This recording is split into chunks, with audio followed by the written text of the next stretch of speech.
ভাঙা হয়েছে বাড়ির কাচের জানলা, বাড়ির অ্যাজবেস্টাসেও ভাঙচুর করা হয়েছে।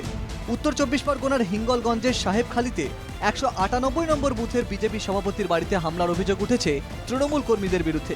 সোমবার বিকেলে হয় তৃণমূলের বিজয় মিছিল। অভিযোগ, সেই মিছিল শেষে 198 নম্বর বুথের বিজেপি সভাপতি বিমল আড়ির বাড়িতে ভাঙচুর ও লুটপাট চালায় তৃণমূল আশ্রিত দুষ্কৃতীরা।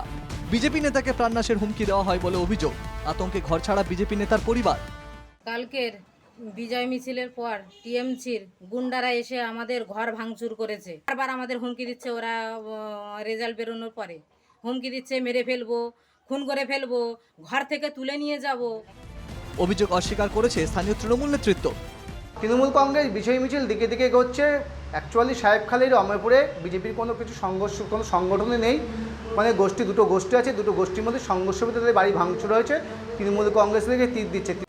দক্ষিণ চব্বিশ পরগনার কাকদ্বীপেও ভোট পরবর্তী হিংসার শিকার বিজেপি কর্মী। ভাঙচুর করা হয় বিজেপি কর্মীর বাড়িতে। সোমবার শ্রীনগর গ্রাম পঞ্চায়েতের 48 নম্বর বুথে মধুসূদনপুর গ্রামে বিজয় মিছিল বের করে তৃণমূল। সেই সময় রাজারাম প্রধান নামে এই বিজেপি কর্মীর বাড়িতে চড়াও হয় বলে অভিযোগ। কাঠগড়ায় এই পঞ্চায়েতের প্রধান ও তার স্বামী। সেই মুহূর্তের সিসিটিভির ফুটেজও দেখা গিয়েছে আবির মেখে তৃণমূল কর্মীদের ভিড়। স্ত্রী, পরিবার সবাইকে হুমকি দিয়ে গেছে, প্রাণনাশের হুমকি, আমার মেয়েকে কিডন্যাপ করে নিয়ে যাবে সেরকমও হুমকি দিয়েছে। সেই হুমকিতে আমি আতঙ্কিত। আমার সিসি ক্যামেরা, ওই তার এবং ক্যামেরাটাকে ভাঙচুর করা হয় যাতে ফুটেজ ওরা না দেখাতে পারি। এরা একটা পূর্ব পরিকল্পনা করেই ওরা এসেছিল এবং এই তাণ্ডবটা যে চালানো হবে এটা পুলিশ প্রশাসন থেকে সবাই জানতো। মানে এটা পারিবারিক দ্বন্দ্ব একটা, এটা নিয়ে পার্টির নামে ওরা বদনাম করছে এবং এটা দীর্ঘদিন করে আসছে। ওরা ওদের মানে পারিবারিক সমস্যাটা সেইটা নিয়ে দলের নামে চাপিয়ে দিচ্ছে। এরকম কোনো ঘটনাই হয়নি কালকে, আমার জানা নেই, আমার নলেজে কই নেই এরকম।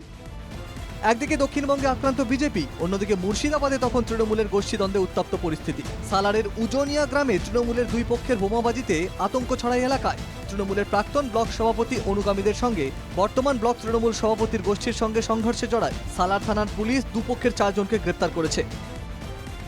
কোচবিহারের তুফানগঞ্জে অন্দরান ফুলবাড়ি 1 নম্বর গ্রাম পঞ্চায়েতের তৃণমূল অঞ্চল সভাপতির বাড়ির সামনে থেকে তাজা বোমা উদ্ধার হয়। অভিযোগের তীর বিজেপির দিকে। অভিযোগ অস্বীকার বিজেপির।